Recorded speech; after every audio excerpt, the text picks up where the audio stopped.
Magandang araw mga kapatid. Ako po si Jay para sa Landas ng Pag-asa. Ang ebanghelyo po natin ngayon ay hango sa 13 kabanata ng Mateo, talata 1 hanggang 9. Sa kwentong ito, may isang magsasaka na lumabas upang maghasik.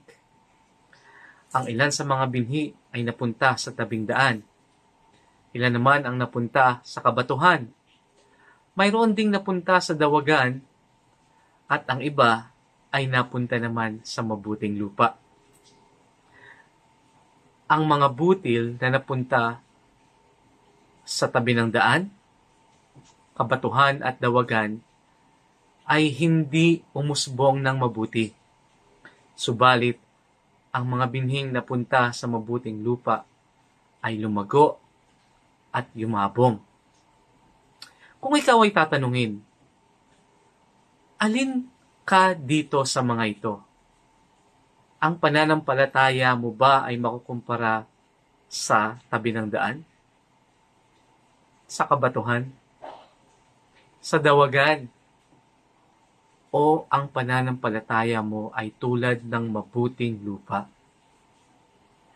Ako, personally, ang sasabihin ko, isa sa naunang tatlo. Pero ang totoo, hindi mahalaga kung ano ang tingin ko sa sarili ko. Ang mahalaga o mas mahalaga ay kung ano ang tingin ng Panginoon sa akin.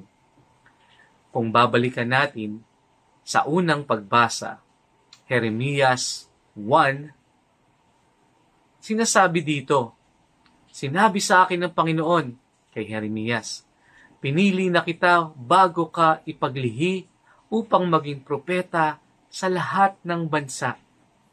Sinabi ko naman, Panginoon, hindi po ako marunong magsalita, bata pa po ako. Subalit, sinabi ng Panginoon, huwag mong sabihing bata ka. Sinusugo kita, kaya't humayo ka. Ipahayag mo sa lahat ang aking iuutos sa iyo. Huwag mo silang katakutan, pagkat ako'y sa iyo at iingatan kita. Akong Panginoon ang nagsasabi nito. Wow! Hindi mahalaga kung wala kang tiwala sa sarili mo. Kailangan mo lang magtiwala sa Panginoon na walang hanggan o walang kapantay ang tiwala sa iyo. Dahil tutulungan ka niya, sasaatin siya, at iingatan niya tayo. Bakit natin dapat paniwalaan?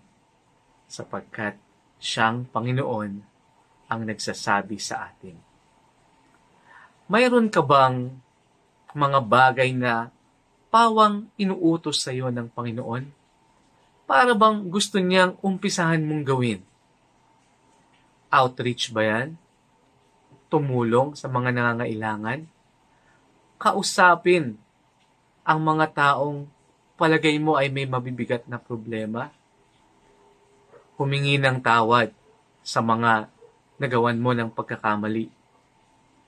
Kung sa palagay mo ay hindi mo kaya, pues ang sinasabi ng Panginoon, iniuutos ko yan sa iyo at tutulungan kita at ibibigay ko lahat ng kailangan mo upang magawa ang anumang ipinagagawa ko sa iyo.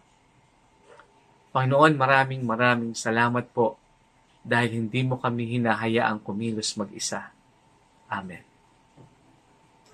Kung sa palagay mo ay makakatulong ang video na ito sa iyo at sa iyong mga kaibigan, huwag nang maghintay at i-like at i-share ang video na ito sa lahat ng inyong social media platforms at sama-sama tayong maging boses ng pag-asa. Muli, ako po si Jay, isang mapagpalang araw sa ating lahat. Amen.